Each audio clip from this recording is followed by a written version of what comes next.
well, and can change their form at will, which is why there are different depictions of them throughout history. This adds an entirely new dimension to the discussion and gives rise to the popular conspiracy theory that they could even be living among us today in secret. At any rate, for the focus of this series, we're going to keep to the depiction of the Anunnaki as these bearded humanoids, and we'll come back around to the alternate depictions sometime later on. One of the most important Sumerian gods is the Sky Father named Anu. A number of Sumerian texts discuss Anu, but not all agree to every aspect of his existence, such as where he came from or what he actually is. Despite the fact that we previously observed Anu as Uranus, on an allegorical level, Anu could simply be the way that the Sumerians personified the sky, and therefore the Anunnaki are those who came from the sky and outer space. The name Anu is the root word of Anunnaki, which is sometimes translated as offspring of Anu or princely offspring. This is why Sitchin believed that they were the species that came from above and beyond our planet. Anu was the heavenly father, and those who descended from the sky were his children. Once again, we see descriptions of God today as passed down throughout history. In Christianity, God is called the Heavenly Father, the origins of which we find with Anu, the ancient Sumerian god of the sky. According to Sitchin's translations and theories on the subject, the Anunnaki were technologically advanced beings living on the planet Nibiru. Let me also be clear that in Sitchin's book, The Lost Book of Enki, he puts forth a potential version of this ancient past drama, which is really epic, but also very elaborate and long. Honestly, this book would make a great Hollywood movie, just saying. Actually, in a way, it kind of already has. And I just want to take a moment to give a huge shout out to the band and team behind Messengers of the Wind, an animated rock opera that you can watch right now on YouTube. The whole thing is seriously amazing, and I just had to give it some mad props right here and now.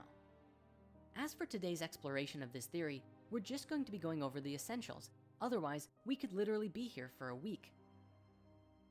Sometime around 450,000 years ago, long after the event between Nibiru and the planet Tiamat, the Anunnaki began having a problem with their planet. As we discussed earlier, this planet had a very strange orbit, which took it far away from the sun for long periods of time.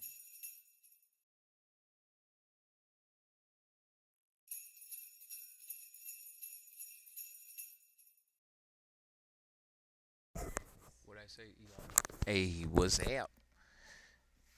You are now watching another episode of Expansion Pack. This is episode, 51 of Expansion Pack. Happy holidays, happy Thanksgiving. Y'all say happy holidays and happy Thanksgiving to everybody. So now y'all want to be quiet? That's what's up. And my boys right there. They in the building right now. Hold on, real quick. Let me fix this for you. Get that in there. Boom, there we go. And let me go back to this scene. Let you see. Give you a different view today for a second. Hey, what's up? Welcome to another episode of Expansion Pack. I'm your host, Dan F. Man. Alright, so we're gonna keep continuing on our journey like we was before. Onward into life. We're not gonna divert from what we've been doing for the last couple days. Let me get back into it. We was at number 10. 10. There we go.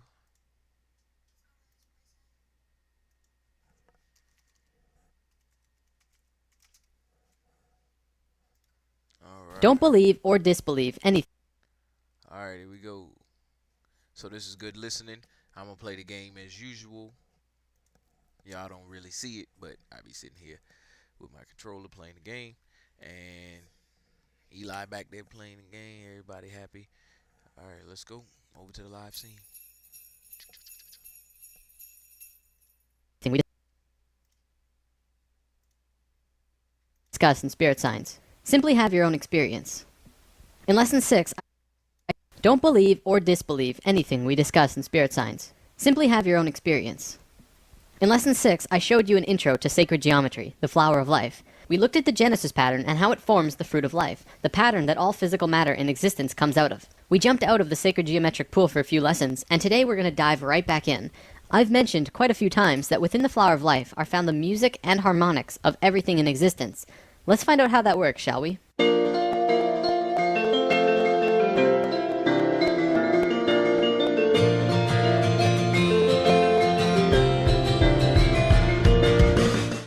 First, I want to show you phi and Fibonacci. It's important to understand for what we're going to talk about. I'll show you what you need to know to continue, and if you want to learn more in depth about these sequences, I will provide sources in the comments.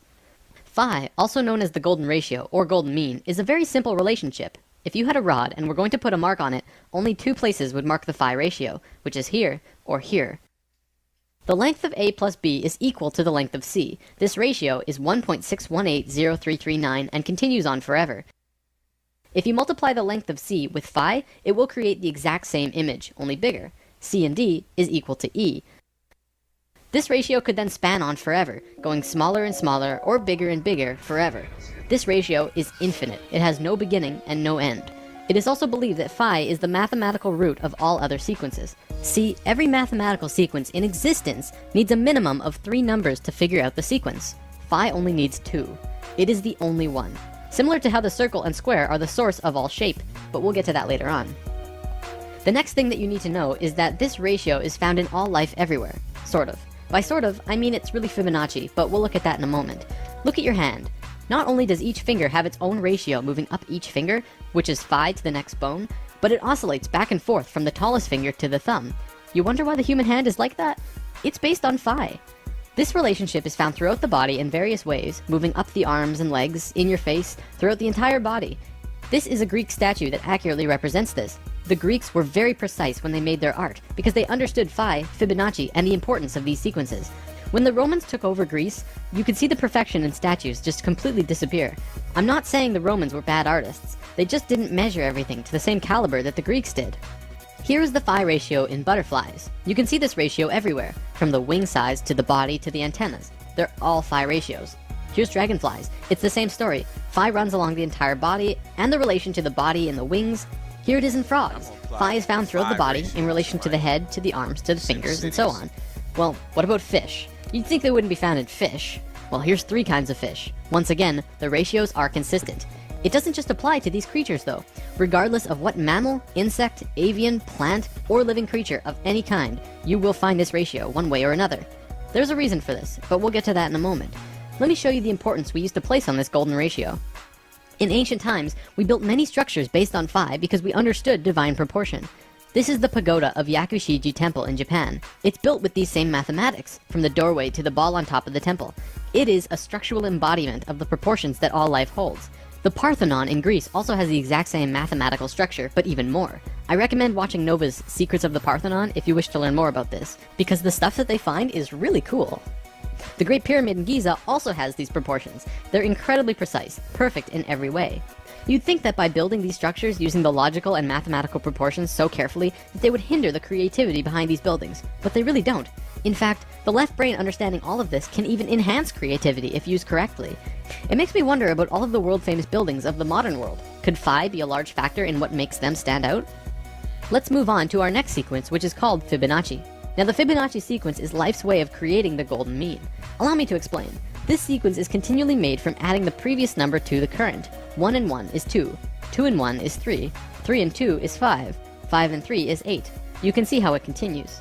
Now, what most people don't know about Fibonacci is that it actually continually strives closer and closer to the phi ratio. By dividing the current number into the last, you can see this happening. 1 into 1 is 1.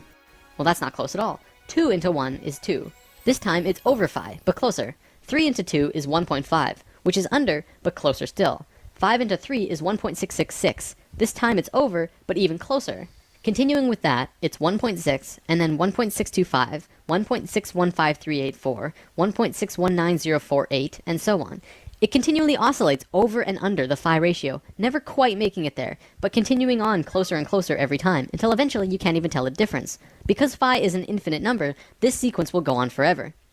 Let's look at some spirals in nature, another way that phi and Fibonacci can manifest. This is a nautilus shell. Many people will say it's phi, but it's really Fibonacci. See how when it's in its earliest form, it's crude, not smooth or anything? One look and you can tell that's not phi. But as it goes out farther and farther, it gets closer and closer to phi. It becomes a nearly perfect phi spiral by the time it's all the way out here. This also happens with sunflowers, pine cones, and many plants in nature. In many cases, such as the pine cones and sunflowers, it flows in a double spiral or more, much like the spiraling arms of a galaxy. From the microcosm to the macrocosm, spirals are always present. So phi is basically source, or spirit, or God, in a mathematical way of thinking. The math of God. Don't forget that this sequence is an intimate part of nature itself. I'm going to call it source. It is the source of all mathematical sequences, and all life in existence grows based on phi. However, phi has no beginning and no end. Life doesn't know how to deal with that. It's like source says, go and replicate this, and life says, we don't know how. Because life doesn't know how to create from something that has no beginning. So it creates the Fibonacci sequence instead, which has a beginning, but starts out crude, very basic, and then continually goes closer and closer to source, becoming more divine every step. It does take steps too, which actually has quite a bit to do with evolution. Let's move on for now though. The only other sequence you need to know for this is binary sequences. This is a sequence like 2, 4, 8, 16, 32. We're just doubling the last number instead of adding it to the previous one. We're all very familiar with this. Binary sequences are found in life as well. For example, mitotic cell divisions are binary. We go from being a single cell being to having over 100 trillion cells in only 46 divisions. Binary sequences are also how computers work, by turning on and off chips. Computing at its core anyways is binary. Okay, let's move on to something different for now, but what we just looked at will reveal itself in time. This is how a polar graph usually looks, with 36 radial lines in 10-degree increments representing the 360 degrees. Then, concentric circles are drawn, each with the same distance away as the last, creating 8 equal demarcations as the one before, counting the inside circle as 1. Think about what this represents too. It's a two-dimensional drawing of a three-dimensional sphere, one of the sacred forms, by projecting it onto a flat surface. This is also called a shadow form, and casting shadows is a sacred way to obtain information. Also, a polar graph is of a three-dimensional inside circle as distance away, representing the 360 degrees. Then, concentric circles are drawn, each with the same distance. Okay, let's move on to something different for now, but what we just looked at will reveal itself in time. This is how a polar graph usually looks, with 36 radial lines in 10-degree increments representing the 360 degrees. Then, concentric circles are drawn, each with the same distance away as the last, creating 8 equal demarcations as the one before, counting the inside circle as 1.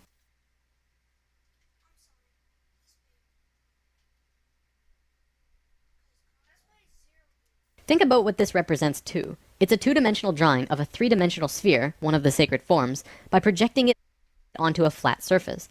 This is also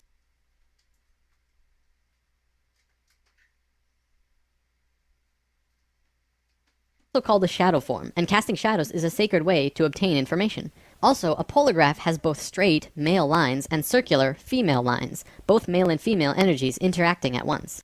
If you plot a golden mean spiral at 0 degrees on the polar graph, it will loop all the way around before hitting 0 again, exactly at the 8th circle. You'll find that this golden mean line crosses 5 specific places as it goes out. These places are where the female circular lines meet the male lines. It crosses at 120 degrees, 190 degrees, 240 degrees, 280 degrees, and then it jumps to 360, or back at 0, depending on how you look at it. What's interesting about this is that it creates both a binary and Fibonacci sequence. Looking at the radial increments from the center, it crosses at 1, 2, 3, 5, and 8. Well, that's Fibonacci, but it also crosses at 2, 4, and 8. Well, that's a binary sequence. We're going to look at the binary sequence in particular though, because what you find is very cool. If you draw lines from the outermost circles on the lines where the binary sequence was formed, you get this image. It is an equilateral triangle. If you continue the spiral outward, it would continue to hit these exact same places and continue to form larger equilateral triangles. Let's divert yet again to look at something very interesting. There was a man named Keith Critchlow who discovered something very important to understanding the geometry of music. First, he drew a straight line through an equilateral triangle, and then he measured from the middle of the center line and drew a straight line up to the top edge and back down to the bottom corner. Then he did the same, but passed through the center line of the top and back down again. He did this yet again on the other side. You can keep doing this on either side as well. By drawing this funny little form, he discovered something of great importance. He writes, continuing in this way, each successive proportion will be the harmonic mean between the previous proportion and the total length, and all of these proportions will be musically significant. 1/2 being the octave, 2/3 being the fifth, 4/5 being the major third, 8/9 being the major tone or step, and 16/17 being the half tone or step. In other words, he discovered the geometries of music, or at least one aspect of them. Then he tried measuring it in a different way, starting at a different point of the center line. At 3/4, he found the measurements were 1/7, 1/4, 2/5, 4/7, 8/11, and 16/19. All of these numbers are musically significant. This is very interesting. It means that the harmonics of music are somehow related to the proportions of the central line moving through a tetrahedron. Back to the polar graph, you can see that they are musically significant. This is very interesting. It means that the harmonics of music are somehow related to the proportions of the central line moving through a tetrahedron. Back to the polar graph, you can see that this drawing has a much greater value all of a sudden. Not only that, but it becomes even easier to make your measurements thanks to the polar graph itself. You can just draw a straight line through the drawing on the graph, and it will give you the center line. This information has been taken light years beyond what I just showed you though. A research team found that you can draw these lines not only from the center, but from any nodal points inside the upper half of the triangle, and you'll come up with all known harmonics in existence. Basically, this means that anywhere the straight line and curved lines on the polar graph cross from 0 to 120 degrees and start making the pattern, you will come up with all known harmonic systems. Not only the Western keyboard, but the Eastern, and even many unknown systems that have never been used. As I'm not a musician, there's not much more I can show you related to this, but I would love to see what a musician could really do with this knowledge. How far could you take this? Alright, I'm running low on time here, so I'll wrap up with this unraveling. Remember when we talked about spirals in nature? They often travel in twos. Usually this is male and female. So on this polar graph, if you're going to copy nature, you don't just plot one spiral, you have to plot two. When you do that, it gives you this image, which is a star tetrahedron inside of a sphere. We mentioned this in lesson 7, and this image is more commonly known as the Star of David.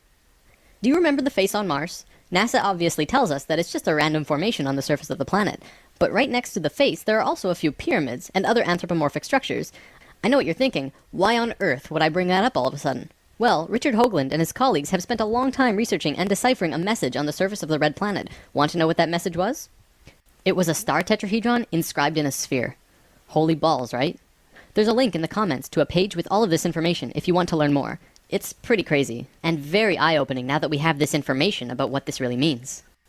Inside the star tetrahedron, another one fits perfectly. We can continue to put more and more star tetrahedrons inside or outside of the other star tetrahedrons, the same way the golden mean spiral can wrap around the polar graph infinitely big or infinitely small. You'll notice that this smaller tetrahedron also happens to fit perfectly around this sphere. Well, check this out. If you put this same size sphere centered on the point of every single star tetrahedral point, guess what suddenly reveals itself?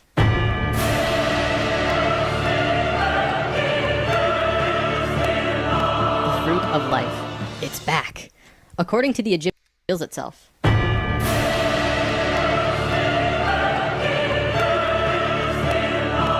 fruit of life. It's back.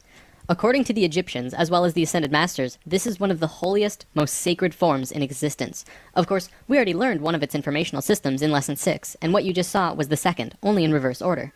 What this means is that all of the information of music, harmonics, sound, and spirals come out of this image.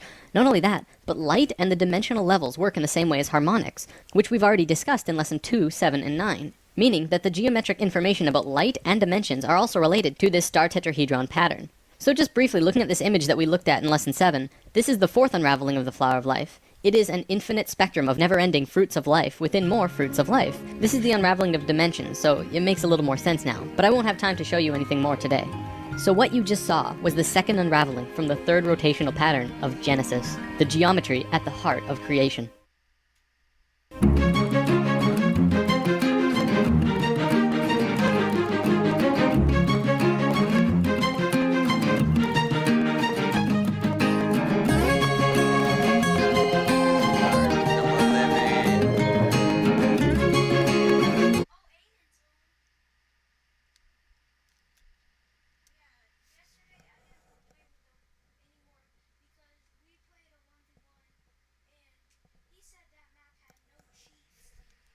Hi, I'm Heather Garrett with Planet Botanics, and I'd like to welcome you to this edition of Spirit Science. And I'm Diane Lancier of soulrestoration.ca, and Heather and I want to...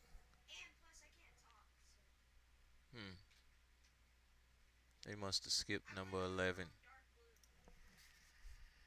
Why is everyone spiraling over YouTube banning ad blockers? Like, chill guys, just use Pi. It's a free Chrome extension that's actually made by one of the founders of Honey, and it basically blocks ads for you. Like, imagine watching YouTube and Twitch completely uninterrupted. And it actually gets cooler because if you do end up seeing ads, Pi legit pays you to see it. I didn't even know these were ads in the first place, but I made money off of them. which is great. It even has a visual mode that lets you watch your ads disappear. Over the last few thousand years, we have warped our own history. Our stories of the past have been changed, altered, mistranslated, and completely been misunderstood as we rounded the curve on the precession of the equinox. Modern views of our history account for many things, but completely dismiss many very important pieces in the puzzle. For example, the pyramids of Giza. There is no modern theory that accounts for how these could have been made. Individually, each block cannot be pulled even with 50 men pulling it, let alone drag it for hundreds of miles and then stack them on top of each other 450 feet in the air, in such a precise way that even modern technology can't achieve. Not to mention having it lined up precisely with both Orion's belt, a golden mean, and Fibonacci spiral, and be a primary nodal point of every sacred site on the planet. And that's just one example. Our history is not what we think. In lesson 11, I said that many things that we've been led to believe to be true simply is not. This has got to be the biggest. The field of archaeology recently saw some monumental discoveries that are rocking the foundation of what we think we know about ourselves. Many ancient cities such as Babylon, Erech, and Akkad that were written about in the Bible and other ancient texts were always thought to be myths because no one could prove they existed. Then, one of them was found. This led to finding another. And then another. Inside one of these cities, archaeologists found thousands of cylindrical clay tablets hidden deep within the earth under this ancient city. The tablets were completely covered in text, written in cuneiform, and tell an ancient story that spans back over hundreds of thousands of years on this planet, describing the history of the earth and the origins of the human race in great detail. Now, the first thing we all want to do is just say that they were making things up. They didn't know the history of Earth, and they were simply creating tales to explain where they came from. However, if this was true, how can we explain how they knew so many things about the universe that would seem impossible to know?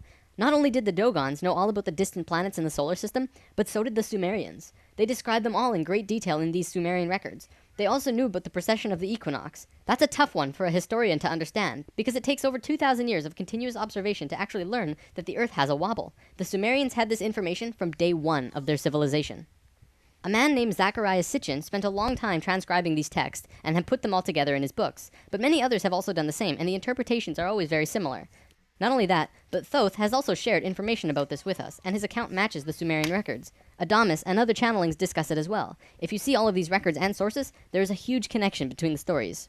Now, this story spans back hundreds of thousands of years into our past. It talks about Tiamat and Nibiru, the Nephilim, seeding the human race, Adam and Eve, and the children of Lemuria. This portion of the story is really interesting, but not the most crucial to know. We're not going to be covering this at this time. We are, however, going to be picking up the story at the end of Lemuria, and discussing the events of Atlantis up to present day. What I'm going to tell you is a mix of what these records say, along with what Thoth has told us for some finer details. Please have your own experience while watching this. I'm not going to tell you that this is fact. I am simply saying, decide for yourself.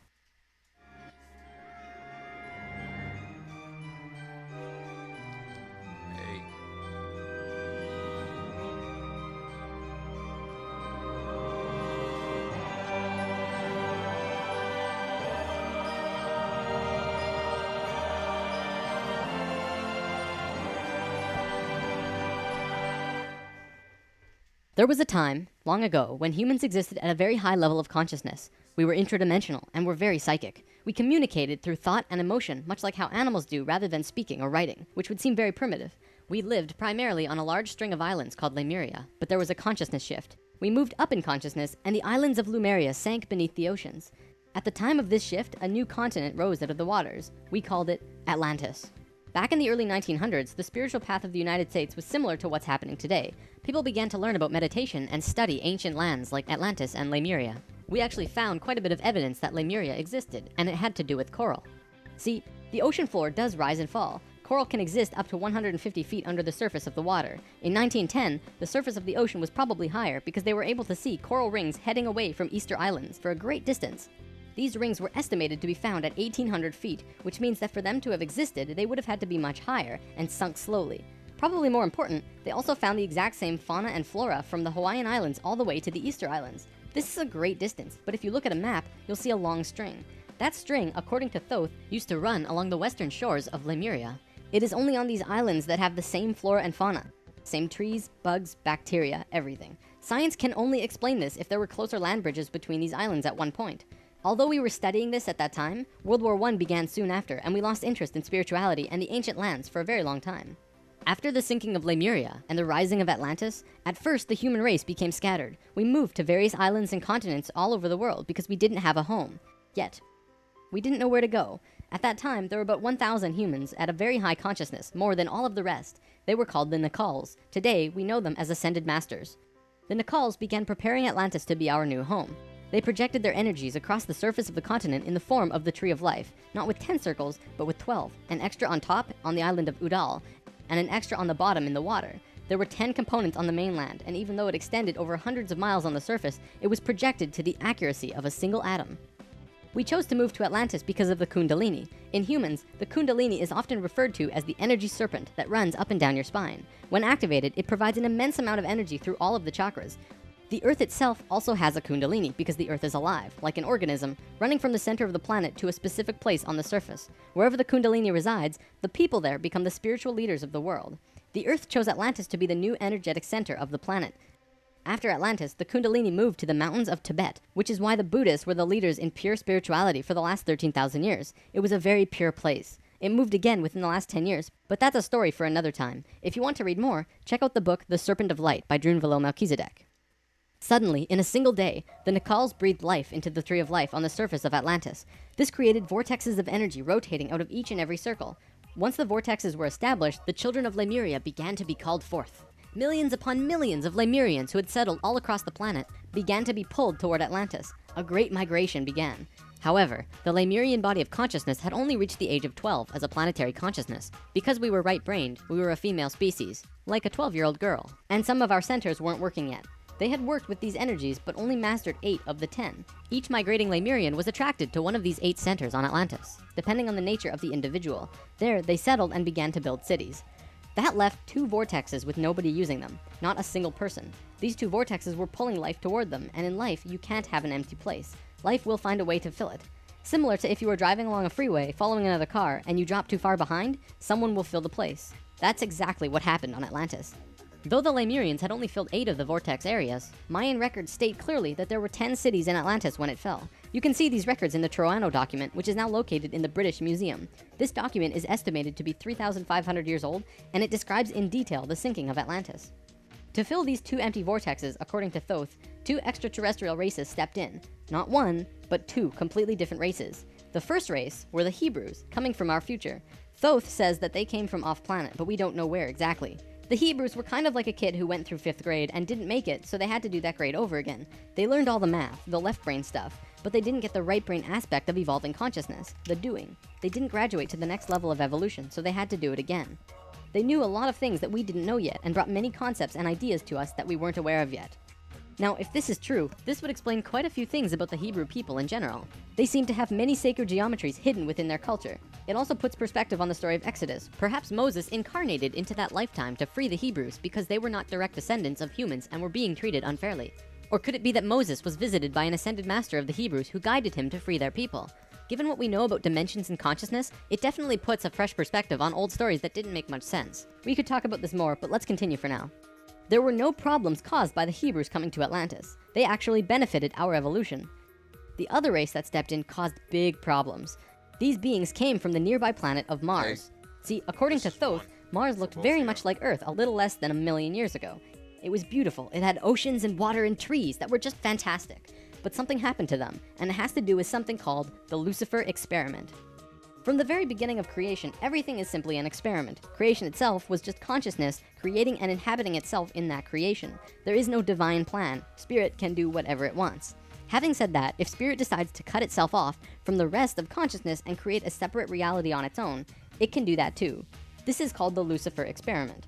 Because Spirit is God, it can do this. There is nothing wrong with that. We've kind of been led to believe that Lucifer is evil and the devil. This just isn't true. Lucifer is just another means of perceiving the reality. It is not a unity perception of oneness, but rather a duality perception of two-ness. There's a flower of life pattern for Lucifer as well, but that's a big topic for another time. Anytime the Lucifer experiment has been attempted in the universe, it always ends in failure. The species will cut itself off from love and will become incredibly male, left-brained. What always ends up happening is that everyone becomes very greedy. There is no compassion for one another, and everyone ends up fighting until they end up killing themselves. More than 1,000,000 years ago, the beings on Mars joined the Lucifer experiment, and it failed dramatically. Basically, they cut themselves off from the unity of the universe and created a separate reality.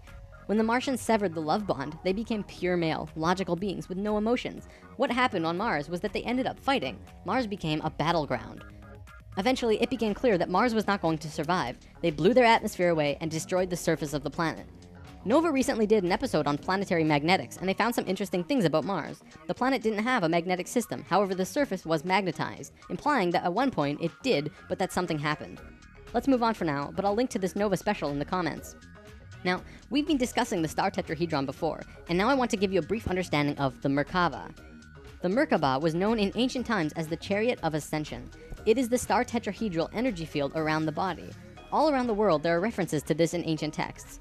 When activated to its full potential, the Merkaba, which is both a tool and part of your being, can be used to do the impossible, included but not limited to changing dimensions and traveling through the universe. Before Mars was destroyed, they built huge tetrahedral pyramids, which we've discussed in Lesson 10. They built 3, 4, and 5-sided pyramids, eventually building a complex that was able to build a synthetic Merkaba.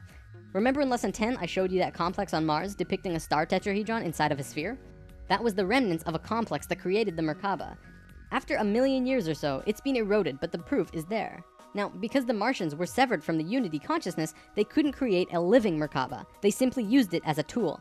They created a synthetic Merkaba to travel in time and find a new home. A small group of Martians tried to get away from Mars before it was destroyed, and that place they found was Earth, about 65,000 years in our past. They saw this little vortex sitting there, just pulling in life, with no one in it. They didn't ask permission. Being part of the Lucifer experiment, they just said, all right, let's do it. And they stepped onto that vortex, and in doing so, they joined and changed our evolutionary path.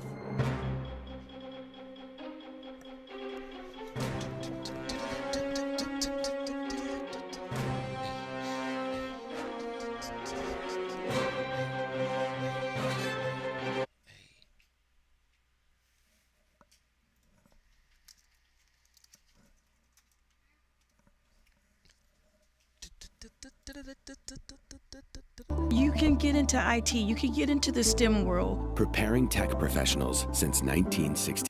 Previously on Spirit Science. Recently, thousands of clay tablets were pulled out of a lost city thousands of years old. They described a new version of our history that is putting the pieces back into place.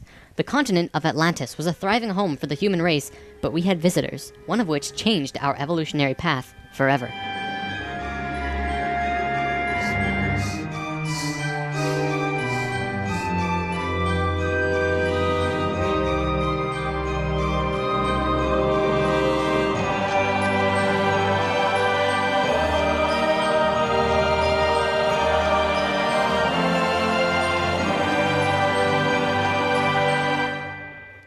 Something I should have mentioned last time, Thoth's father, Thome, was one of the Nakals who set up Atlantis on the island of Udal. That island, the top of the Tree of Life, was the brain of Atlantis, and on it was a small city called Poseidon.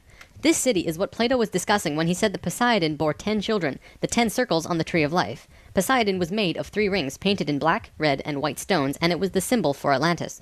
The inner circle represented the Nakals, the middle circle were the priesthood, called the Maya, and the outer circle represented the regular people of Atlantis. We'll come back to this down the road.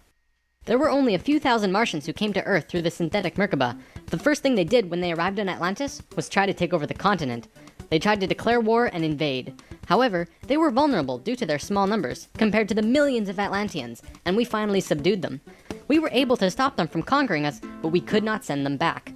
When this happened on our evolutionary path, we now had the planetary consciousness of a 14-year-old girl. The Martians were an incredibly male species, and also very old. So what you had was a 14-year-old girl being taken over by a 60 or 70-year-old man. We had no choice in the matter. The Martians just stepped in and said, like it or not, we're here. They didn't care what we thought or felt about it. Really, it was no different from what the settlers of North America did to the Native Americans. Once the initial conflict was over, it was agreed that the Martians would try and understand this female thing they lacked. This emotional feeling, which they had none of at all. Things more or less settled for a while, but the Martians slowly began to implement their left brain technologies, which the Atlanteans knew nothing about. One after the other, the Martians kept putting out these left brain inventions until the Atlanteans slowly began to see things through their left brain. We slowly began to become a male species. The Martians gained control, bit by bit, until eventually they had all of the power, as was their intention. The animosity between Atlanteans and the Martians never subsided, not even till the end of Atlantis. They hated each other. The Atlanteans were shoved down and treated like inferiors. It was like a marriage that the female component didn't like, but the male component didn't really care if she liked it or not. It remained this way for a very long time, until about 26,000 years ago, when the next phase slowly began. Before we continue, we have to talk about polar shifts. See, in the 1930s, Edgar Cayce was channeling information for a geologist when he stopped and he said, "There's something you should know. In the near future, the Earth's poles are going to shift." Cayce was a brilliant man with a very strong connection to higher dimensions, where he communicated with other beings for the human race. Ultimately, it was because of his channelings that the belief system called New Age was created. This is again just putting what he was doing into boxes of understanding, because no one else understood what he was doing at that time. Nevertheless, when Cayce talked, people listened. Geologists began exploring the possibility of a polar shift, and they found something remarkable. A string of major pieces of evidence came forth and lent tremendous weight to what Cayce was saying, and they have now changed the world's view on the subject.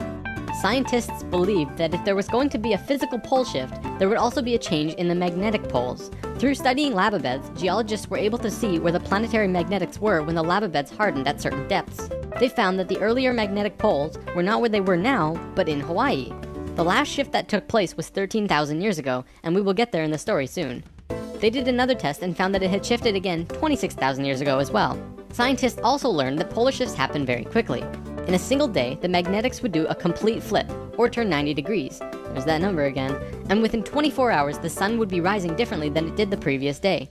This shift has happened hundreds of times over the last 100 million years on Earth, but it's speeding up now and happening faster and faster. Now only 13,000 years between each shift. A whole new viewpoint is beginning to be understood. From space, would this not appear as a pulse? Now, there's a lot more to talk about with polar shifts, but I'm going to give you the basics and provide sources if you want to learn more. A scientist named Charles Hapgood was studying this at great detail because the leading theory behind what caused polar shifts was still underdeveloped at the time. He came up with a theory that demonstrated to be possible through various experiments.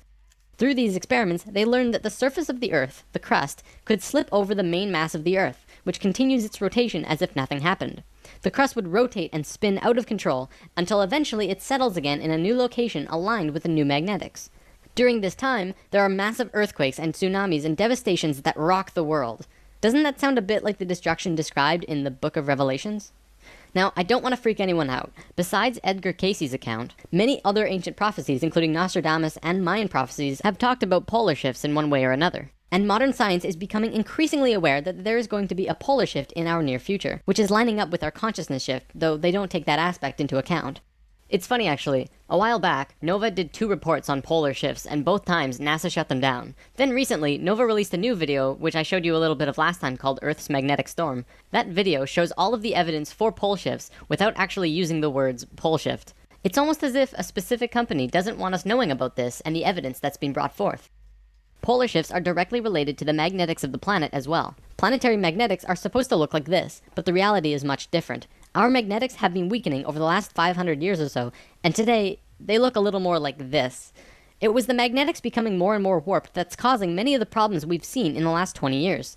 Birds follow the magnetics of the planet to migrate, and they've been ending up in places they shouldn't be.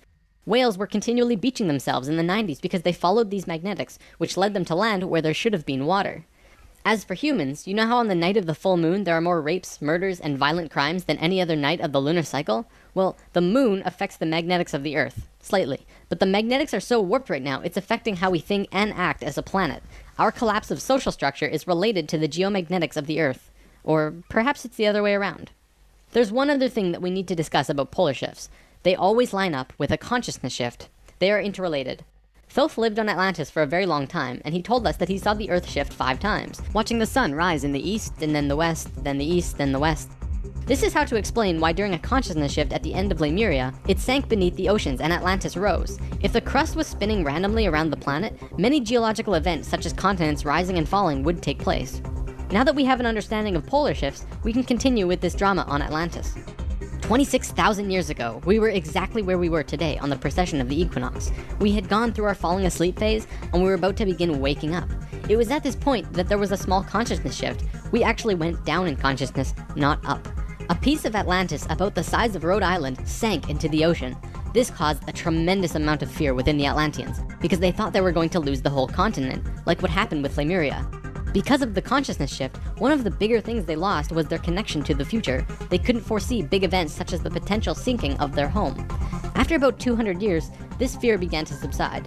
Now, in both the Bible and the Sumerian records, the accounts of Adam, Eve, and all of their children were recorded to have exceptionally long lifespans, like 900 years or so. So 200 years for us back then is like 20 years for us today. We'll explain how we got there soon. Things kinda settled for a while, and then between 13,000 and 16,000 years ago, a comet approached the Earth. Because we were living at a high consciousness across all dimensions, the Atlanteans became aware of it before it hit. A great conflict occurred in Atlantis. The Martians, who were in the minority even though they were in control, wanted to blow it out of the sky with their laser technology. However, the Nacals had learned of the comet's true nature, and the Atlanteans protested. They said that the comet was in divine order. They had to allow it to take place naturally. Let it hit the Earth. That's what's supposed to happen. The Martians fought the Atlanteans, but in the end they gave in. The Martians agreed to let it hit the Earth. When the time arrived, it came screaming into the atmosphere, plunging into the Atlantic Ocean just off to the western shores of Atlantis, near where Charleston, South Carolina is now, only that was at the bottom of the ocean at the time. The remnants of the comet are now scattered across 4 states, and science has definitely determined that it hit at least 12,000 years ago, if not more. They're still finding pieces today.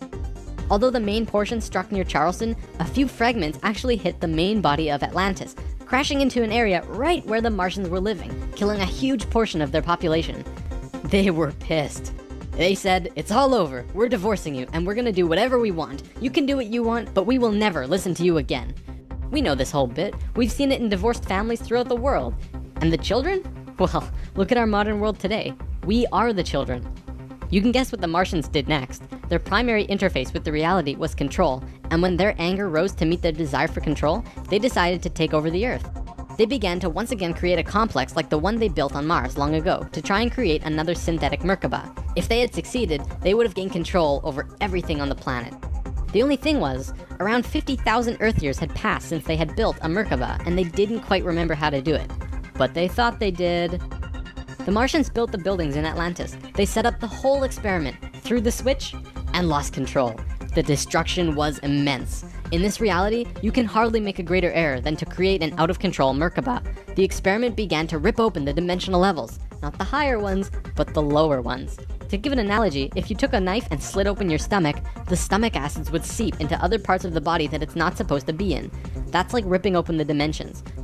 The Martians almost destroyed the Earth. The environmental disaster we are experiencing today is nothing in comparison, though today's disasters are a direct result of these events. Because of this tear in the dimensional levels, a huge number of lower dimensional spirits and beings were thrown out of their comfort zone and into these higher levels. They were forced into a world that they did not know or understand. To survive, they needed bodies and began automatically entering into the bodies of people. For every human body, there were hundreds of lower dimensional spirits inhabiting them. These beings were Earthlings, like us, but very different, not coming from this dimension. It was a catastrophe, probably the biggest the Earth has ever seen.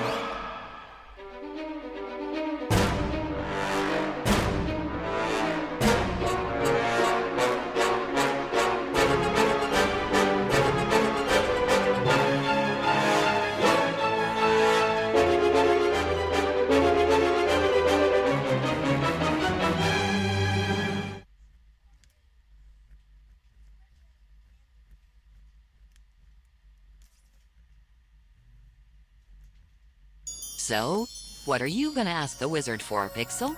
Well, I'm not sure he's such a... Oh, I want him to give... Is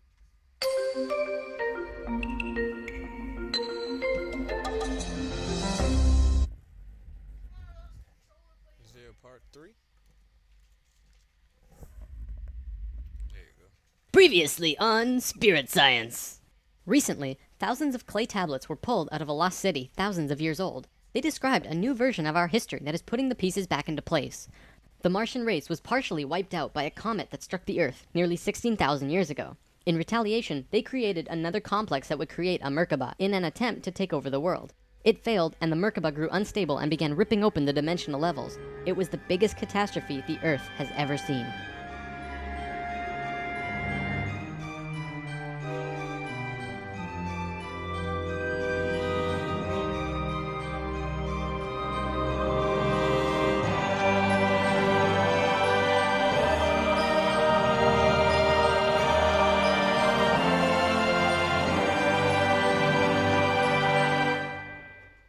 Something I should have mentioned last time. The reason the Nacals were special wasn't just because of their incredibly high consciousness, making them like guides of Atlantis. They also had achieved what today we call immortality. Let's just say they figured out a way to keep their body healthy and young for as long as they chose, and could choose to pass on whenever they desired it.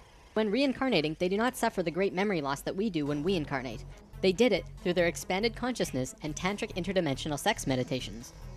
This is how Thoth was a priest king of Atlantis for thousands of years and stayed on Earth until 15 years ago when he gave all of his memories and understanding about sacred geometry to a man named Drunvalo Melchizedek. The Merkaba is formed out of 3 star tetrahedrons overlaid on top of each other. 2 of them are counter-rotating and the third is stationary. When the Merkaba is formed with the unity consciousness, it is formed internally with love. When it is formed externally through the Lucifer experiment, it does not have that love and can become unstable very quickly. The Martians' attempt at controlling the world took place on one of the small islands in the west of Atlantis. This place today is known as the Bermuda Triangle.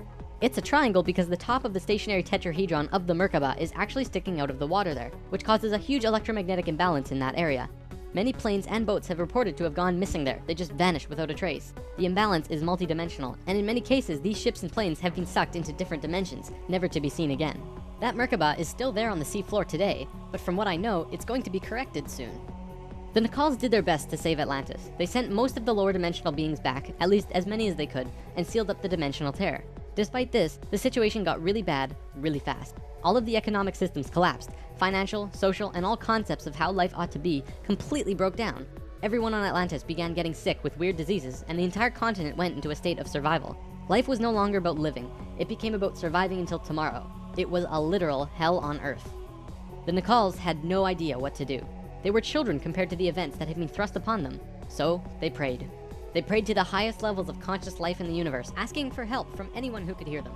The problem was reviewed on many high levels of life, who I am drawing as the Justice League because the 11th and 12th dimensions are completely incomprehensible to us in our current state. What they told us was this: we were going to fall. We were going to hit rock bottom, level 1, the lowest place we possibly could be in the universe and still survive. Also, we were changing polarity. We were no longer a female species, so we were starting from square one as a male species. And finally, and this was the shocker, we would only have 13,000 years to return to Christ consciousness. Normally, it takes hundreds of thousands of years for a species to get to Christ consciousness. We had to do it in a fraction of the time. If we didn't, we would not survive. This has never happened before in the universe, ever.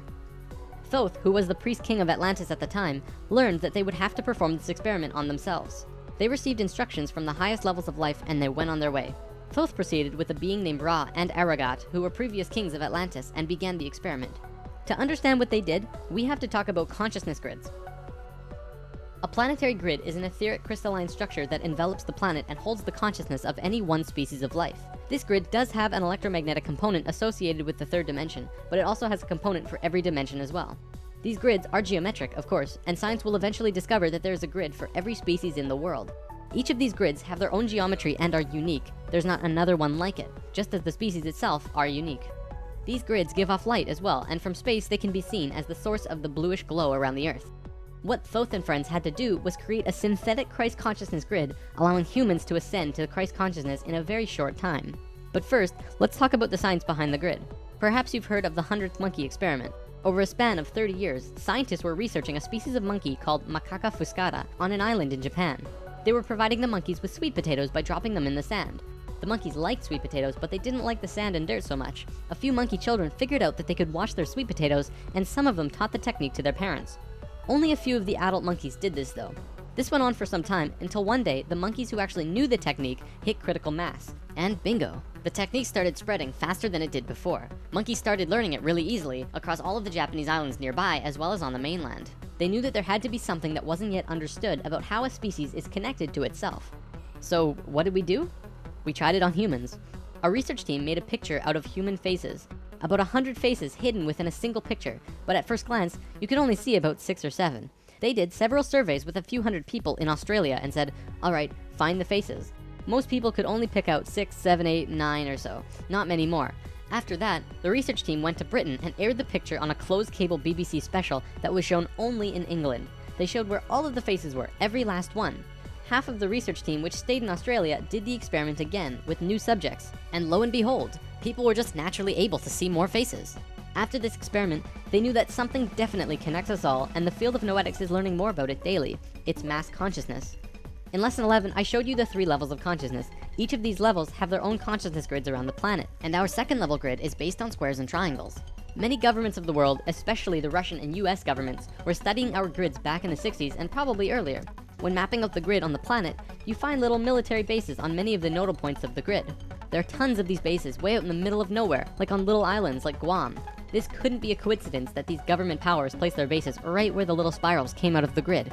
They were trying to take control of the grid, because if you control consciousness, you control what we think and feel. Of course, there was another organization that had its hand in both of these governments, and still do, and we will discuss them soon enough. This grid is visible through astral projection as well. 13,000 years ago, it began. Thoth, Ra, and Aragat were to create a global complex that was able to build a synthetic Christ consciousness grid over a 13,000 year time period. The first thing they did was to fly to a place which is now called the Giza Plateau, but back then it was known as the land of Chem.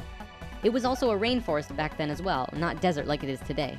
First, they created a grid around the planet fourth dimensionally, and then began to construct it in the physical third dimension. They went to the male energetic axis of the Earth and constructed a complex which today is called the Solar Cross. These men were sixth-dimensional beings at that time and were living at a very high level of consciousness, so whatever they thought happened instantly. It was that simple. According to Thoth, he built the Great Pyramid, not the Egyptian king Cheops. Thoth says that it was built 200 years prior to the pole shift and built very quickly. These pyramids were aligned precisely with both Fibonacci and golden mean spirals emanating from out of the Solar Cross. Interestingly enough, Edgar Cayce also channeled that the pyramids were constructed in this time. The pyramids were also found to be built from the top down. The stones on top were placed first, which has baffled researchers ever since. Every time more is learned about the pyramids, we move further into dark on understanding how they were formed. If what Thoth says is true, well, that explains everything.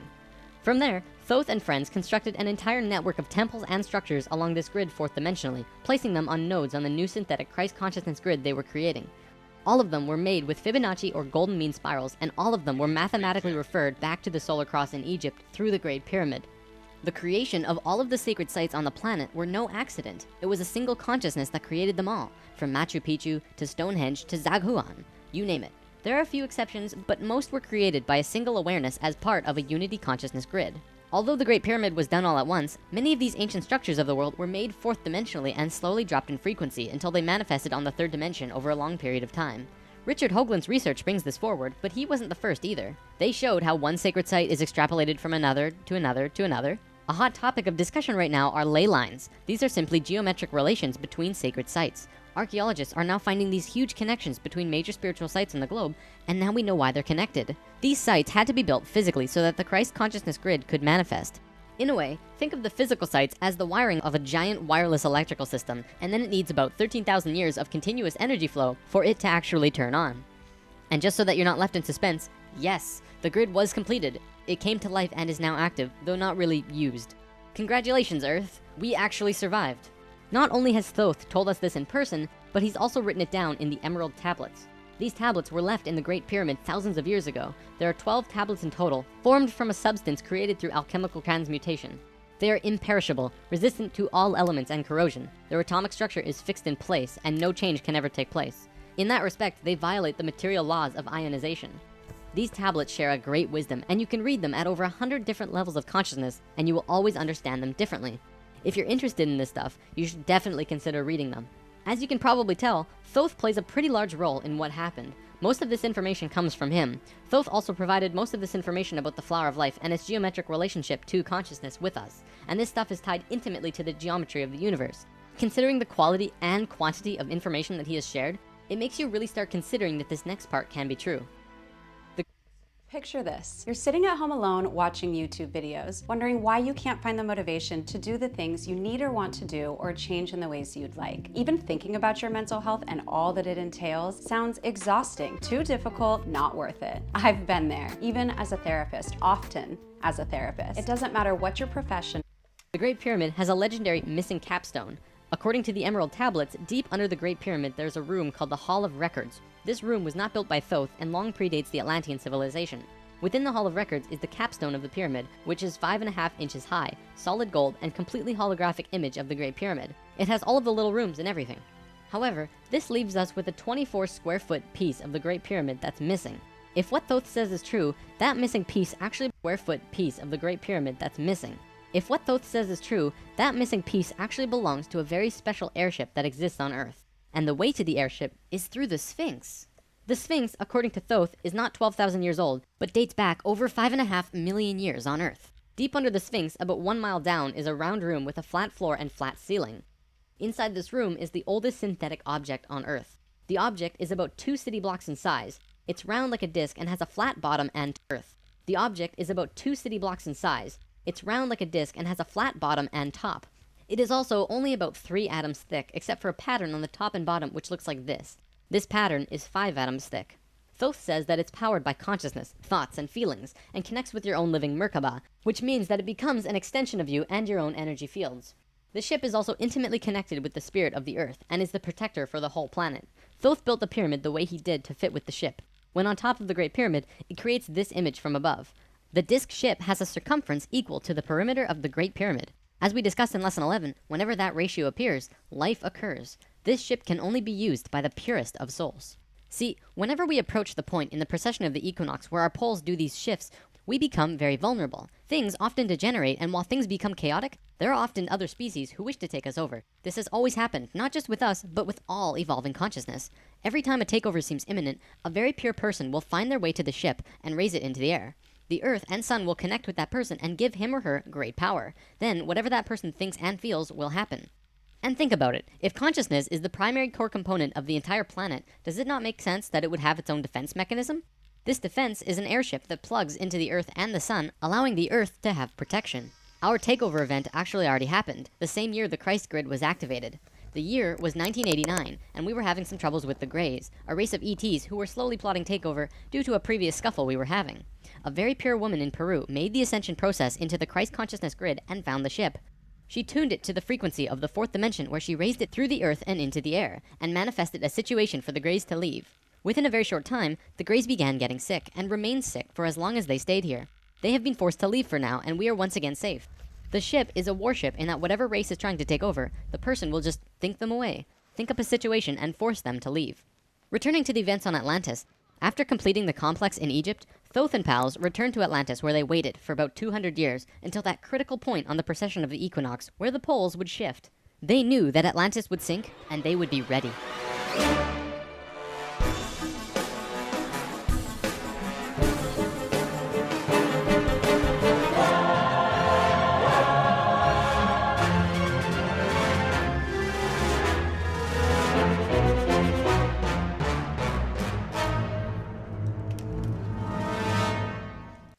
Watch 2 more. And then I'm gonna get up out of here for the day on y'all. You know what's in your cheap protein powder? Well, here to tell us is all-natural fitness athlete Paul Sklar. All right, let's see what we've got. Sucralose, artificial flavors, soy lecithin, ion-charged protein blend. That's not good. Aspartame, soluble corn fiber. That's definitely not good. Transparent Labs protein is sourced from grass-fed American cows and made with only 5 natural ingredients. So today I'm at Bill's family farm to show you where it comes from. Cecil, Cecil. Get that junk off my land. It all started Previously on Thoth and Pals. Thoth, the poles are shifting. Oh, the pole shift? Yeah, whoa, what's wrong with your eyes? I don't know.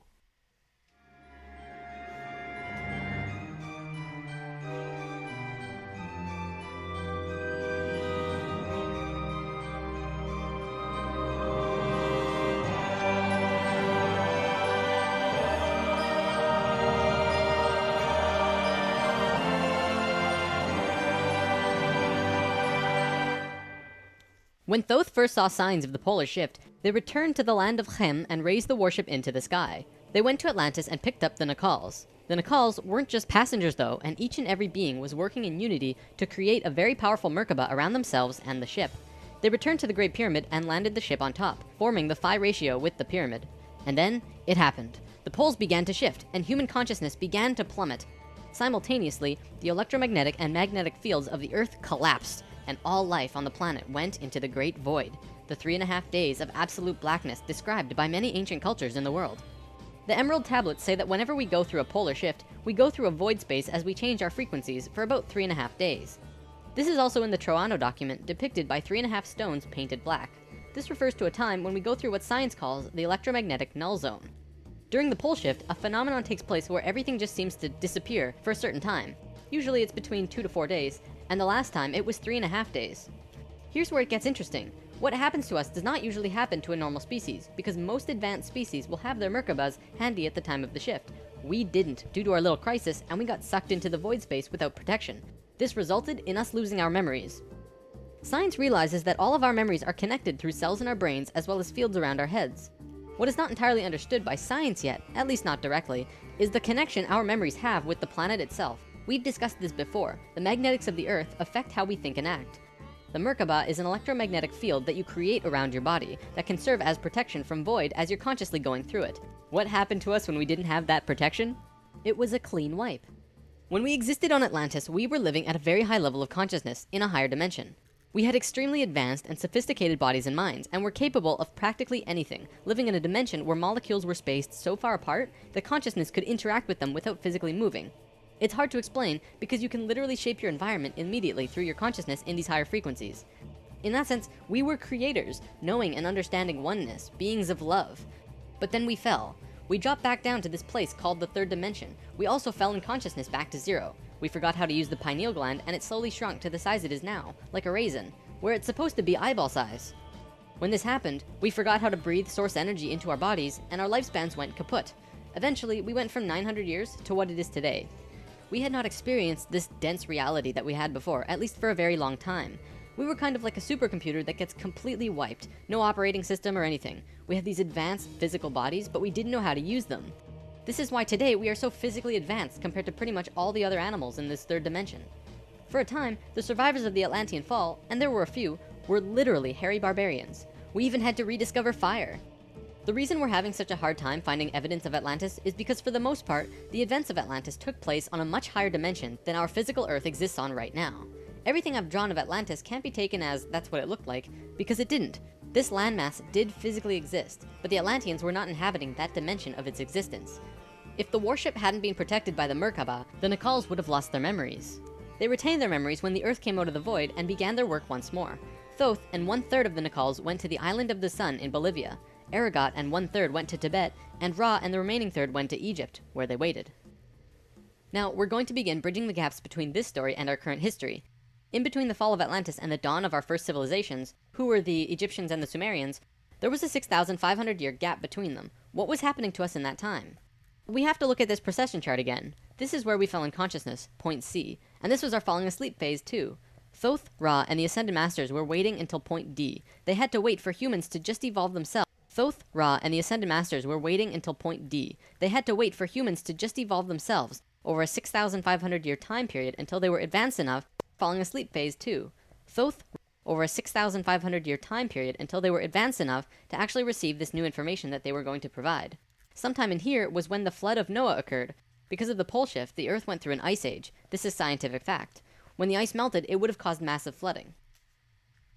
Can we stop with the self-care weeks? Like, what if we did adult weeks instead? Think about it. Instead of laying in bed and rotting away, DNA is the physical manifestation of who you are. It is your soul's physical aspect. What we are seeing in DNA is changes in the codons. There's 64 possible codons in DNA, and humans only have about 22 or so. What we're finding is that there are 6 more codons being activated within these children, and they are choosing 2 of the 6. These kids are what we call indigo and crystal children, and probably the super psychics as well. Now, this is a chromosome. Basically, what this is lots and lots of DNA wrapped into this weird H-like shape. This is located in every cell and is part of your body of consciousness. What Thoth tells us is that every level of consciousness seen here not only has its own consciousness grid, but its chromosome change as well. The second level, where we are now, has 44 and 2 chromosomes. To any scientist, this is basic biology. The first level, however, has 42 and 2, and this third level has 46 and 2. The fourth and fifth have 48 and 2 and 50 and 2, respectively. The primary physically visible difference between these DNA in all life is height. The first level has an average height of 4 to 6 feet tall. The second level, us, has an average height of 5 to 7 feet. Third are about 10 to 16 feet, which we are about to translate to. Fourth is 30 to 35 feet, and the last is 50 to 60. You may remember a being named Metatron, the Hebrew archangel who is the perfection of what humanity is to become. He was 55 feet tall, that guy.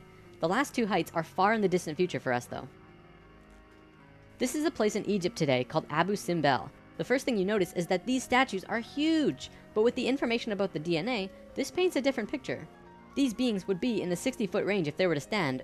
They were at the 5th level of consciousness. These beings on a different wall are 35 feet tall. fourth level of consciousness. Here are some third levels as well. Archaeologists saw this and thought that it meant that the man was just much more important than the woman, when in actuality, the kings of Egypt had 5 different names, one for every level of consciousness. Some of the kings were even able to translate into different dimensions, and that's how they guided the population with the power of the gods. In Egypt, according to today's top archaeologists and researchers, the Egyptians and Sumerians both began their civilizations right around the same time from each other, within a few hundred years or so. Both of these civilizations emerged out of nowhere with perfect writing abilities that were not improved upon since. When they first emerged, they were extremely sophisticated and clear, and slowly degenerated over generations. No archaeologist can explain how this happened or explain how it could have happened. They placed Egypt and Sumer into a special classification called stair-step evolution. What happened was, one day, Egypt got its language, full and complete. Then the knowledge leveled off. And then it got another massive leap a little while later. Then suddenly, they knew everything about water and moat systems just perfect. Then, a little time later, bam, they're masters of hydraulics. How did Egypt and Sumer do this? Well, this is what Thoth said. When we were evolving on our own for 6,500 years, Ra and the Ascended Masters were waiting in an underground city beneath the Great Pyramid. We'll come back to this in a bit. Thoth's son Tat formed a group called the Tat Brotherhood, which is a secret group that still exists today as protectors and keepers of the sacred temples. Today, they're still connected to the Ascended Masters. So about 6,000 years ago, some members of the Tat Brotherhood would wait until they would meet someone who could understand what they were going to teach them. When they found someone, they would just tune their frequencies to the 3rd dimension and walk up and tell them information flat out. They said, hey, if you do this and this happens. The Egyptians would say, wow, look at that. Then they would go underground, wait another little while, and repeat the process. Over a short period of time, the Egyptian and Sumerian evolution shot up in stair steps. As for the Sumerians, they also received a more detailed story by those who were assisting them. They described to the Sumerians in all of the details they remembered. They said, this is the history of the planet, write it down. The Sumerians knew about the precession of the equinox because they were told it by the Nacals from Atlantis. After this stair-step period, we began to fall asleep further. Things got worse once more. It was our falling sleep stage of precession, and although the Nacals had given us a boost, we were consciously dozing off. On that note, it's time for the story about the city under the pyramid. Keep an open mind about this because there is very little proof for what I'm about to say. For over 40 years, Drunvalo Melchizedek has been studying human consciousness through sacred geometry and spiritual teachers and masters all over the world. In 1996, he was contacted by a source in Egypt who said that something incredible had been discovered. A stone stele came out of the ground between the paws of the Sphinx into the daylight. They removed it and dug into the earth beneath the Sphinx. There they found a room with 3 tunnels leading off of it. One of the tunnels, which went to the Great Pyramid, had another tunnel coming off it, and it was shielded by a wall of light. Bullets could not pass through this field, and people could not even get close to it without feeling like they're going to die. The Egyptian government found a particular person who could turn off this field. They also had brought in Paramount Studios to film it, as they had filmed the opening of King Tut's tomb. They had a good relationship with Egypt. The government wanted several $1 million from Paramount, but at the last minute they asked for an extra $1.5 million under the table. Paramount was outraged and they backed off. Things were silent for about 3 months. Then, Drunvalo heard from a source again who was involved in all this, who said that 3 men shut off the light field and went inside. They found themselves inside a very large building that went on for miles underground, which was really the edge of a giant underground city, which was really just one giant building. Then, a little while later, an Egyptian archaeologist named Larry Hunter began describing the same thing, but more detailed. He said that the city was 6.5 by 8 miles wide and 12 stories deep, and the city was outlined by specific temples in Egypt. The 3 pyramids are lined up with Orion's belt, but there are also small temples for every other star in the constellation. Those temples map out the city underground and are made out of a special stone not found anywhere else in Egypt called Koinen stone. Incredible ground, and are also small temples for every other star in the constellation. Those temples map out the city underground and are made out of a special stone not found anywhere else in Egypt called Koinen stone. Incredibly enough, very recently, ancient tunnels were found in Romania that led to both Egypt and the inner earth. Now, I don't have time to go into detail about this particular story, but if you want, check out the book Transylvanian Sunrise by Radu Sinamar. To be clear, this is a theory that has not been accepted by the Egyptian government, but the underground city that Thoth said was there is, according to Mr. Hunter, marked by temples made of a unique substance, and the temples match the star pattern of the constellation of Orion. 4,000 years after the stair-step evolution, we were at our lowest stage of our evolution. We were hitting bottom on the awareness road. Suddenly, out of the darkness, 3 men came to Earth to give us a little nudge.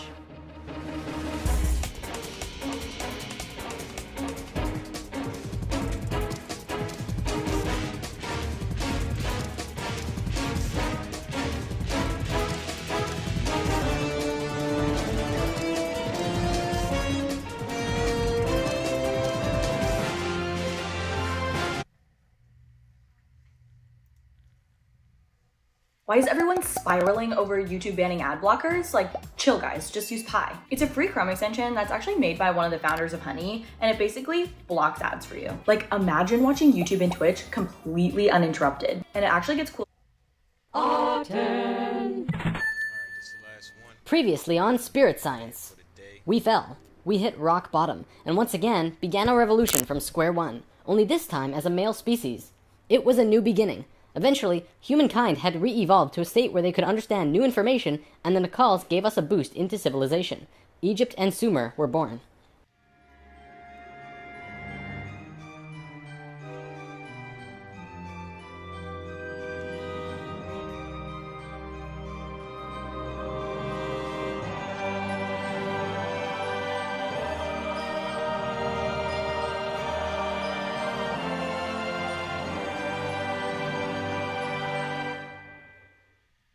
Everything in ancient Egypt was synthetic. They had this entire civilization based around achieving heightened states of consciousness, but they had to do it through tools. Now, we're not going to look at each of these tools individually, but let me give you a brief overview here. This tool was used for transferring vibrations into the body. Along with that were the hook and flail. This little device was a kind of generator to increase vibrations, though there's not too much information available on it. This thing, however, was their most important tool, the Ankh. They saw the Ankh as the secret to eternal life, and they used it not as a physical tool, but as an energetic one. They would use this form and ankh their sexual energy.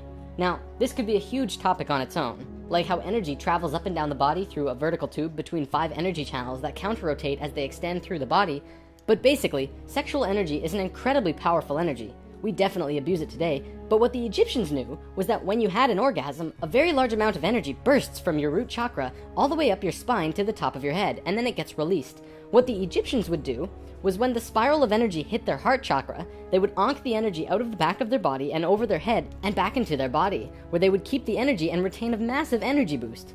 In other words, if you take a body where they would ankh the energy out of the back of their body and over their head and back into their body, where they would keep the energy and retain a massive energy boost. In other words, if you take a tuning fork and hit it, it will reverberate for a certain amount of time. Then, if you attach an ankh on top of it and hit it again, it will reverberate at least 3 times longer. The Egyptians were doing this with their bodies. Moving on, when Atlantis was first formed, the Nakals set up something called a mystery school. This is a special type of school where you learn about consciousness, and you learn different aspects of expanding your own consciousness, and eventually getting to a place where you become immortal. It usually took a very long time to achieve this state, and that's why there were only about 1,000 Nakals in comparison to the millions of Lemurians at the start of Atlantis. The first Atlantean to reach the immortal state was a man named Osiris. Ancient Egypt's mythology tells a story about Osiris, a man who was killed and cut up into pieces by his brother in an act of rage, and then the pieces were scattered. This event, perhaps less exaggerated than the myths, actually did happen, and it took place on Atlantis. Osiris's wife and sister retrieved the pieces, and upon returning the final piece, they restored the creative energy flow and brought his spirit back into the body. Through doing this, Osiris became immortal, and he was the first immortal of Atlantis. This story is told throughout ancient Egypt on many temple walls, and I'm going to show you why. Osiris went through the 3 stages of consciousness. The first one was whole, the second was separated from itself, included physically, and the third was whole again. The Nakals used Osiris's understanding of how he became immortal as a template for how others could do it as well, only through consciousness, without needing to be cut up, of course. This eventually became what we would call the religion of Atlantis, but it was more of a deeper understanding that they were following. This template was also used in Egypt, which we will look at now. Through this stair-step evolution, we began to change from the first level of consciousness into the second. Before the fall, we had incredible memories. It wasn't this vague recollection that we have now, but today we might see it as full-tilt 3D holographic memory. After the fall, we still had a photographic memory, and could share these experiences with each other, which is called dream time. It is what the Aborigines of Australia still have today. Through the introduction of writing, however, we began to change from the first level of consciousness into the second. We lost our incredible memories, and became very separate from each other and ourselves. Thoth was the one who introduced writing, and if you look at ancient Egyptian culture, it even says, Thoth brought writing to us, as well as many other things. Now that we were in the second level, over time, things began to change, and a very serious problem developed, which if it hadn't been solved, it would have caused a major catastrophe in our own near future. Basically, in Egypt, the Ascended Masters had used Osiris's genetic coding of changing chromosomes to show others the path of ascension. They developed a system of 42 and 2 gods, with a lowercase g. They were actually called Neiters. Most will recognize this one. His name was Anubis. There were 42 and 2 neuters who were representative of human chromosomes. Each one of them showed a specific pathway of life or human experience, and people would follow these understandings to learn more about their life or their own reality. The problem developed when both Upper Egypt and Lower Egypt became more separated from themselves, and the meanings of these neuters were lost. Over time, the drawings of these neuters changed, and the meanings changed with them. People had no idea what they meant. Then it got worse, when the Egyptian king Menes merged Upper Egypt and Lower Egypt into a unified country. Menes also merged the belief systems, so now you had 88 gods that people were fighting over to decide who was really God. This was an issue because now they had people not knowing what to believe, completely lost, separated from their understanding of their own divinity and God. Things became separated further, people fought over which gods were really gods. Today we look back and say, wow, they thought there were so many gods, when really, this wasn't the case at all. Even with the help from the Tat Brotherhood, we just couldn't get it right. There was one short period of Egyptian culture that most historians don't really understand. As it's written in ancient texts and hieroglyphs, for 17.5 years there was a bizarre new ruler that completely changed how Egypt was run, and his name was Akhenaten. Before him, there were only kings. Akhenaten was the first pharaoh, which meant that which you will become. He was also, believe it or not, 15 to 16 feet tall, at least that's how he was always depicted, and had an elongated skull. Both of these aspects are related to Christ consciousness. Akhenaten abolished all previous understandings of God and tried to instill a one-God understanding in everyone. After 17 years, the majority of Egyptians revolted and Akhenaten was killed, soon to be replaced by someone else, returning to the old system. What actually happened? To correct the problem, Thoth got the help from Ai and Tia, who were the first immortals from Lemuria, and got them to mate interdimensionally to conceive a Christ consciousness being. Thoth said that he worked with the previous kings of Egypt to help achieve this, and Egyptologists find that Akhenaten came completely out of nowhere. It took some time, and there was a transitional period involving Amenhotep III, but soon Akhenaten was on the throne. Akhenaten used his time to bring Egypt back to a simple religion where there was one God, one reality. He used imagery of a sun disk to represent this. The priests in Egypt didn't like that because the religious beliefs were centered on the priests. Then he comes along and says, you don't need priests, God is within you, and you can access God from within your own selves. Well, they didn't like that. He also pulled the military back and said, don't attack unless someone else attacks first. The military didn't like him either. Plus, the people generally didn't like him because they enjoyed worshipping their many gods. Eventually, they disposed of him. After all that, what did Akhenaten do that evidently saved humankind? Well, he developed a mystery school, with the intention of showing a small group of humans a way to ascend into the immortal state. Usually, it took hundreds of years to reach the level of immortality, and Akhenaten had 17 years to produce results. This was a very close call. But he did it. He actually showed 300 individuals the path to immortality in this short time. So after the general population disposed of Akhenaten, these 300 immortals would go beyond Egypt. Thoth wrote in the Emerald Tablets that after ancient Egypt ended, he brought a man named Pythagoras into the Great Pyramid and taught him the geometry of the universe. That man then went on to found Greece, which was originally built upon schools for teaching geometry and the Platonic solids and all of that stuff. Thoth lived a lifetime here as well, where he was known as Hermes Trismegistus. Akhenaten's immortals became a group called the Essene Brotherhood. They first migrated to a place called Masada in Israel. Even today, Masada is known as the capital of the Essene Brotherhood. Now get this. In this brotherhood, there were two people in particular, a man and a woman. You might have heard of them. Mary and Joseph? See, it was part of the Ascended Master's plan that they would bring in a being who would show the pathway to Christ consciousness. He would come to Earth as a second-level being, a regular Joe, and achieve Christ consciousness through the course of his life. Then, the ascension process, the transitional experience from the second to third level, would go into the consciousness grid that was still being formed. He was able to transition because he was originally from these higher levels. That man is known today as Jesus, although his name at that time was Yahshua ben Hur. If Yahshua had not shown up, we would not have had that ascension experience available to us today. None of us would be aware that these higher levels of understanding even existed, and we would destroy ourselves. According to what Thoth said, Mary and Joseph mated interdimensionally. Mary could have been a virgin, physically, but she mated with Joseph in a way that would allow a soul from a higher reality to come down to Earth and have a human experience. Usually, this is impossible to do otherwise. Through Yahshua's work, he came here just like us, a total human being, but he went through these three important stages: final death, resurrection, and ascension, and gave us these experiences so that we could access them down the road. Now, as we all know, the story of Jesus has a missing piece. He was a child, disappeared for some time, and then showed up again when he was 30.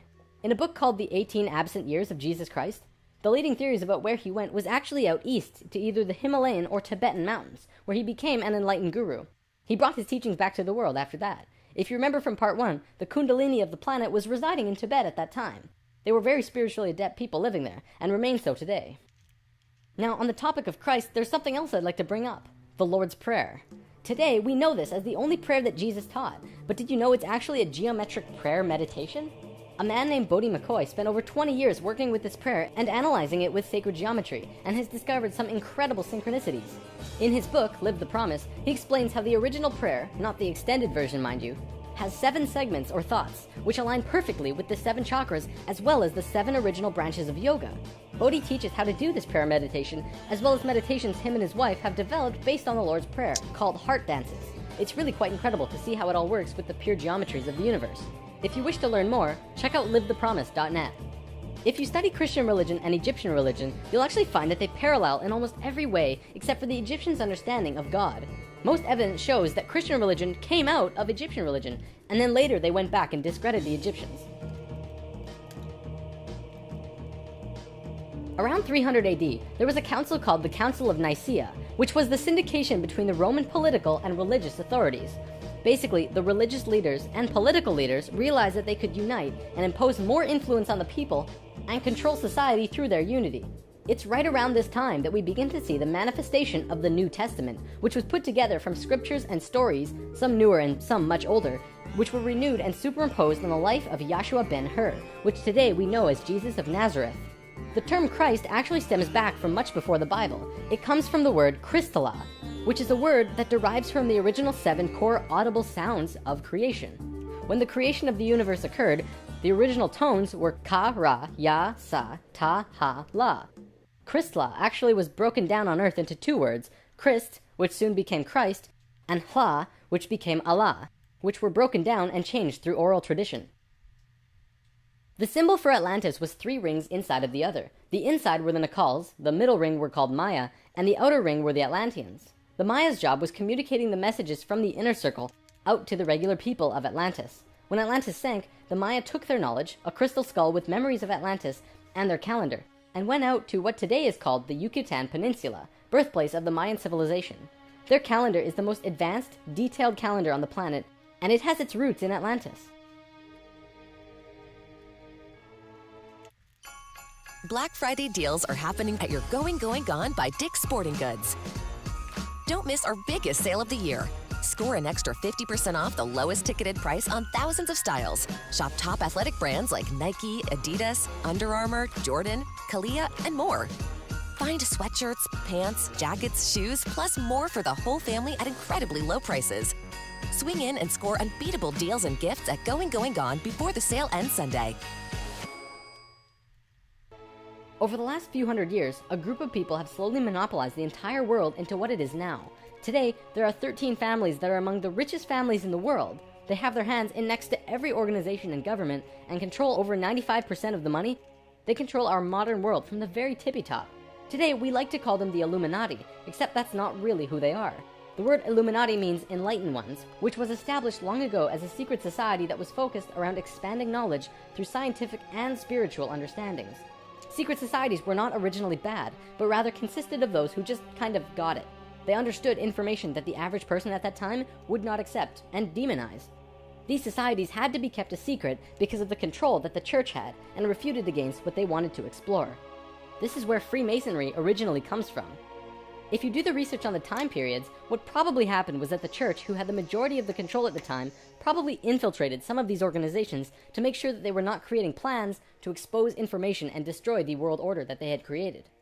This led to the church exposing some of the societies as devil worship and blasphemous, and fear of these groups rose. Over time, many secret societies branched off by those who were corrupt or previously infiltrated by the church, and gained more control through the church and large organizations that were being established. Today, there exist 13 families around the world who pretty much own the world, with over 95% of the money and a lust for greed, power, and control. More and more information has become present lately that many of these families may have DNA that is different than the rest of the human population. It is speculated that they share DNA that was passed down from the Martian race or other species races. They contain no love or emotion and are completely power-driven. This brings us to the end of the human history story for spirit science, but of course, it's not really the end.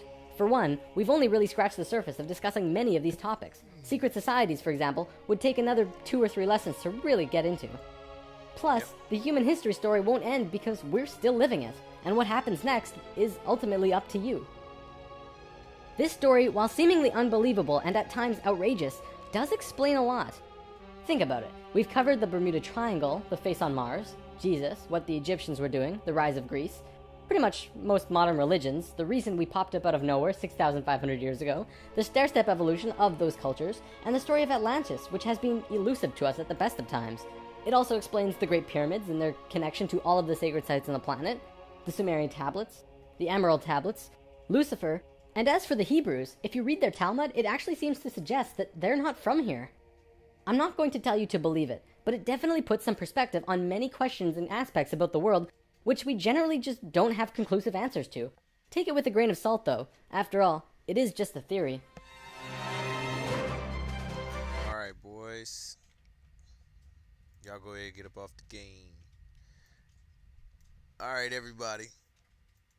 That was another episode of Expansion Pack, aka, excuse me, Spirit Science. I'm about to go out here and get some lunch and spend some money.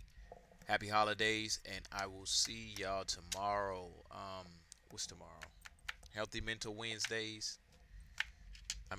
Thursdays is back. Alright, this is DGTA TV. I'm up out of here, y'all. Peace.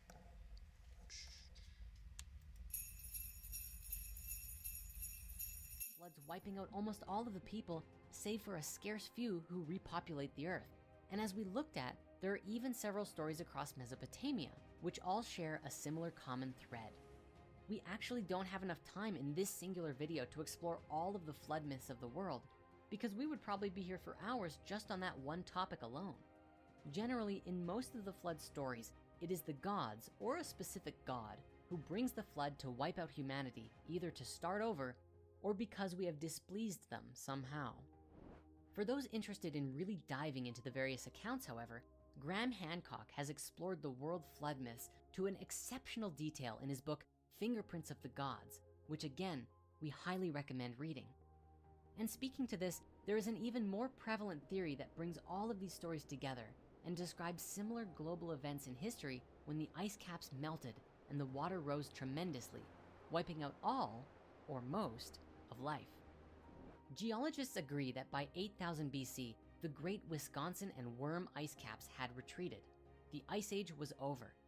It has been postulated that the deluge myth in North America may be based on a sudden rise in sea levels caused by the rapid draining of prehistoric Lake Agassiz at the end of the last ice age. Deluge myth in North America may be based on a sudden rise in sea levels caused by the rapid draining of prehistoric Lake Agassiz at the end of the last ice age about 8,400 years ago. However, the 7,000 years prior to that date had witnessed climactic and geological turbulence on a scale that was almost unimaginable. The few scattered traces of surviving humans must have led lives of constant terror and confusion, with periods of time filled with violent floods and climatic changes. The bulk of the animal extinctions took place between 11,000 and 9,000 BC, when there were violent and unexplained fluctuations of climate, which geologist John Imbrie has called a climatic revolution. Now, there is a very interesting theory about exactly how this whole thing took place and what it means for us today. To share this theory, we've borrowed a clip from our friends at Gaia from one of our favorite series, Ancient Civilizations, featuring Graham Hancock, Greg Braden, and a ton of other experts as they help to decipher the clues of the ancient past. What's especially remarkable about this theory is that it aligns very well with the story of Atlantis and an absolutely massive shift of ages. Let's first of all consider the world during the Ice Age. Everybody's heard of the Ice Age. What was the Ice Age? The last Ice Age set in about 125,000 years ago, and it saw the buildup of giant ice caps, primarily on top of North America and on top of Northern Europe. Exactly why the Ice Age happened is still a subject that scientists argue about. But it's not in dispute that an ice cap 2 miles deep sat on top of North America and a huge area of Northern Europe, that same 2-mile deep ice cap. It reaches its maximum extent about 21,000 years ago. The temperatures are warming almost actually to modern levels, and the ice is beginning to disappear. And then suddenly, 12,800 years ago, really suddenly, literally overnight, everything changes, and the Earth is plunged back into a massive